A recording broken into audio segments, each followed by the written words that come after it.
Hello, I'm Associate Professor Greg Feely, and it's my pleasure today to be joined in conversation with Bill Farmer, who was Ambassador to Indonesia and also a very distinguished public servant in Australia, including Secretary of the Department of Immigration and Multicultural Affairs, but now retired, but still frequently visiting Indonesia. And Bill, your view of how the Australian-Indonesian relationship is going. I know that you have made a few public comments where you've expressed regret about some of the recent developments. I wonder if you could tell us a little bit about your views on the bilateral relationship in the last few years. Look, I think we've come to one of the periodic low points in our relationship, and that's unfortunate because certainly over many years our governments have tried to build up what we've called ballast in the relationship. People-to-people contacts, business contacts between our security forces, our customs, our immigration, our fisheries people, all of the sorts of elements of a relationship which enable Australians and Indonesians to work together. And we have worked together really well and continue to do that, although that's not always evident from the public discourse. I think that we've seen, perhaps over a 10-year period, a vast change in the way that our two countries have dealt with each other. A change away from Australia's dealing with the authoritarian regime of President Suharto, where essentially if President Suharto was on side, everything else fell into place. Now we have two messy, vigorous, robust democracies with anyone from the most intelligent to the lamest ratbag being able to say what they like, and that inevitably makes things much more complicated than it might have been 10 or 15 years ago. I think it's very unfortunate when we have the political leadership in both countries really looking at short-term political gains for domestic political reasons, as we've seen in both Australia and Indonesia over this last 18 months, in the context both of election campaigns, but also when dealing with particular issues. And I think it is unfortunate when some of the appeals that are made to popular sentiment in each country really overlook the fact that whatever's said in Australia is going to be repeated in Indonesia. Whatever's said in Indonesia is going to be repeated in Australia. And raising the temperature unnecessarily seems to me very unfortunate. How much would you put down the current, you mentioned that we're currently at a kind of one of the regular nadirs of the relationship, and how much would you put that down to the personalities of the people who are leading both countries or senior key ministers in the governments of both countries? And how much do you put this down to broader societal attitudes, for better or for worse? Both countries are democracies and politicians are very mindful of what the broader electorate says. Very good question. I think that we can illustrate that in part by looking at the difference between President Yudhoyono and the current President of Indonesia, President Jokowi. Yudhoyono was really predisposed to looking at cooperation with Australia through a positive lens. He was ready to expand the range of things that we worked together on. With President Jokowi, I don't think we have that mindset. He certainly does not seem to be as interested in international issues as President Yudhoyono. So that's one way. I mean, that's a benign way, if you like. It's just a difference in personality and approach. But I think also that it is possible to examine this question of the role of leadership in a democracy when we're dealing with close neighbours, as we are between Australia and Indonesia. For example, the question of the impending execution and then the execution of two Australians in Indonesia earlier this year. I think that our political leadership began very well. They were doing exactly the right thing. They were making high-level approaches to ministers, to the president, reflecting very clearly deeply held views among the Australian community. And that, I think, was appropriate.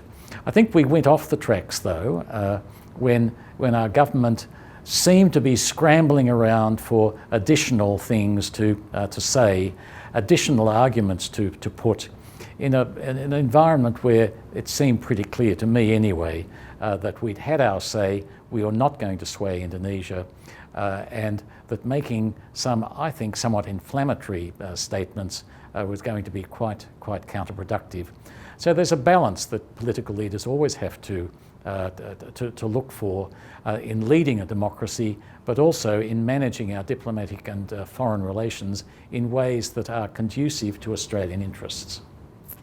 I was very interested, I've heard you say publicly, compare, I know it's a hypothetical, but compare how Australia, the very strong Australian response to the execution of the Bali II in Indonesia, compared to, for example, if an Australian was on death row and facing execution in one of the many American states that still has the death penalty, and whether Australia would say the kinds of things and take the kinds of retaliatory action that it did take in the Indonesia case. Would you be willing to perhaps talk about some of those views that you have on that? Yeah.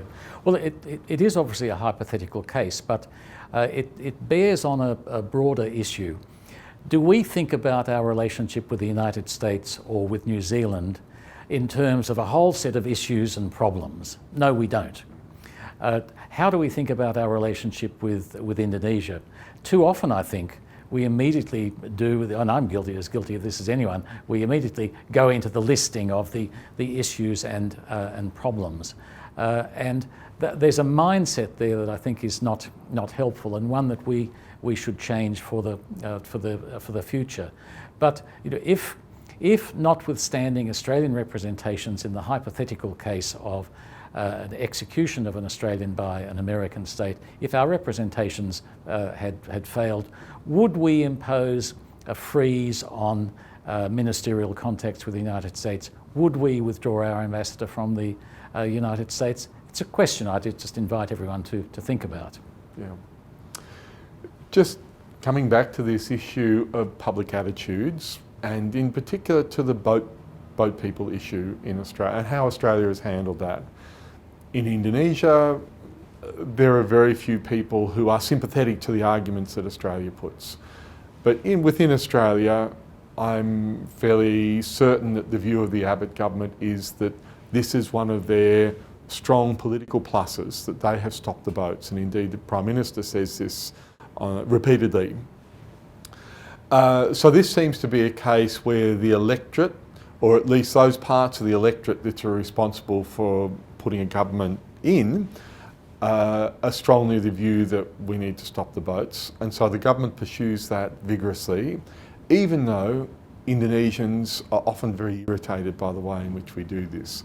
So how is a government in a democratic system like Australia to respond to those pressures? Because the Prime Minister, senior ministers are on talkback radio, they're hearing regularly how strongly public sentiment is on this.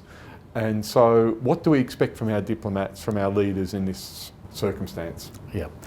Look, in that circumstance, with a very strong domestic political imperative, any diplomat understands the environment in which they're working. Their government is set on a course. I think that's important. I think it's also important, though, to remember that there are positives in the turnaround issue from the Indonesian point of view. Positives that they won't necessarily be very keen to point out. Stopping the pull factor means that Indonesia would not be suffering the sorts of arrivals into Indonesia and the concomitant social and other problems that it's faced over the last 10 years. Now, saying that simpliciter is not a winning argument with Indonesia, but having a discussion broadly based with a neighbour and a country with which we've cooperated over many years is, I think, something where you can actually have a discussion, you can introduce perspectives, you can agree to disagree even, and we've certainly done that on numbers of issues over the years. I'd much rather have the discussion on a continuing basis between governments than run it through the headlines where we're both essentially yelling past each other. I've heard you be critical in public of the recall of the Australian ambassador. So this would seem a case in point where the public was almost demanding a very concrete retaliation by the Australian government to that. And if I've recalled correctly, you don't feel that was in fact a particularly helpful response by us. Could you talk a little bit about your views on this? I think the Lowy opinion polls show that in fact a majority of Australians didn't approve of that measure. It's the first time we've withdrawn our ambassador from Indonesia, notwithstanding a whole history of very severe difficulties in our relationship with that country, including periods when our soldiers were shooting at each other, periods when Australian journalists were massacred by Indonesian soldiers in East Timor, periods of real political sensitivity. And so, no, I didn't agree with that. I think that the role of the ambassador is to work in that country on issues affecting Australia's bilateral interests. And I would say the same thing about the idea of putting a freeze onto ministerial contacts. I just don't think myself that the momentary gratification of saying, let's withdraw the ambassador, let's have a freeze, I don't think that is worth the period then of lack of contact and lack of certainty that you have. A period when you have to essentially scrabble around and say, well, what's the criterion for our resuming ministerial contacts? It's a question that's quite difficult to answer, and I'd much rather it hadn't been raised. A final question. Do you have much optimism about the relationship, the bilateral relationship over the next 5 or so years? We have Jokowi in office for another 4.5 years. The Abbott government is facing an election next year, but it's very unlikely that public dynamics that influence our governments are going to change a lot. So do you think that we will be consigned to having the kind of regular sources of tension that we have now? Well, Greg, when I was ambassador, I was paid to be optimistic as well as realistic. Now I do it for nothing. And I essentially do think that if we can approach issues in the right way, bearing in mind the enormous array of cooperation, or ballast, you might say, in the relationship, we've got a foundation for working well together. I'd be saying, over this next few months, we should be resuming ministerial contacts. We should be looking at ways of negotiating a closer economic partnership agreement. We should be introducing more Australian business people to Indonesia. We should be sending our young Australian scholars to Indonesia under the new Colombo plan. We should be resuming the sorts of contacts that we have between all sorts of government agencies which have stood us in good stead over time. And to the extent that we can get the political discourse disciplined in a way that puts an appropriate chapeau over all of that activity, I think we'd be doing well. There's obviously a question mark about it. I'm not a doomsayer, and I hope that we as two countries can get it right.